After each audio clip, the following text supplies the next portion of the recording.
আসসালামু আলাইকুম রহমতুল্লাহ।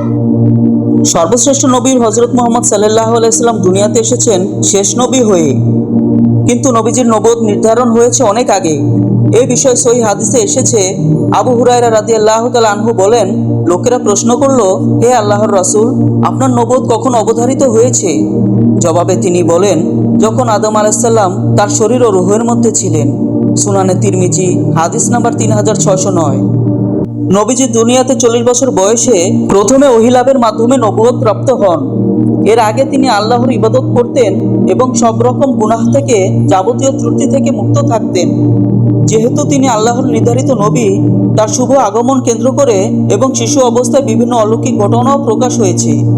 সিরাতের গ্রন্থগুলোতে এই বিষয়ে বিস্তারিত আলোচনা এসেছে।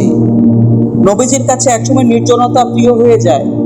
আয়েশা রাদিয়াল্লাহু তাআলা আনহা বলেন, অতঃপর তার কাছে নির্জনতা পছন্দ হয়ে দাঁড়ায় এবং তিনি হেরা গুহায় নির্জনে অবস্থান করেন।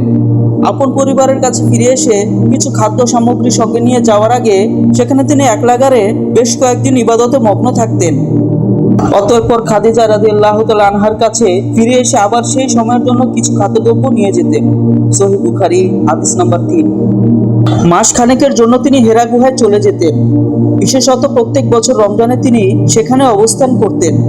নবুয়তের উষালগ্নে তিনি সেখানে প্রায় 6 মাস অবস্থান করেন। আর রাহিকুল মাকতুম, পৃষ্ঠা নাম্বার 83।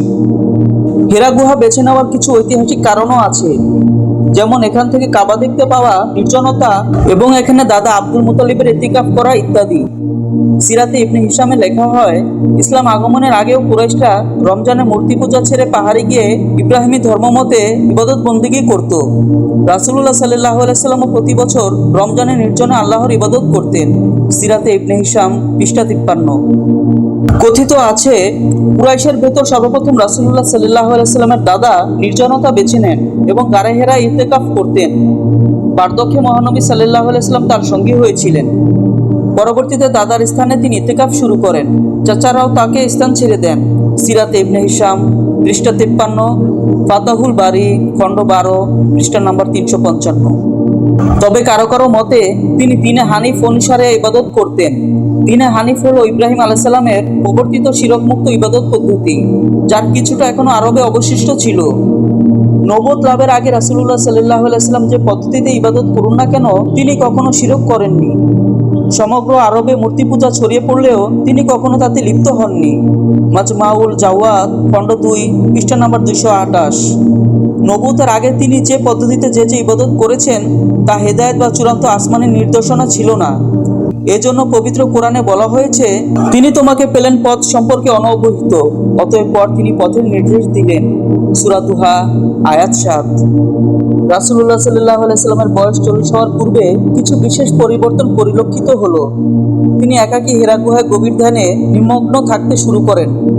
অবশেষে 40 বছর বয়সে সর্বপ্রথম ওহী প্রাপ্ত হন এবং নবুয়তি জীবন শুরু করেন। আশা করি এটাই সুস্পষ্ট হয়েছে যে নবুয়তের পূর্বে রাসূল সাল্লাল্লাহু আলাইহি সাল্লাম আল্লাহর মনোনীত দ্বীনের উপরই ছিলেন। তিনি সেই সময় সেই সব নির্দেশনাই পালন করতেন যা পূর্ববর্তী নবী রাসূলগণ আদিষ্ট হয়েছিলেন।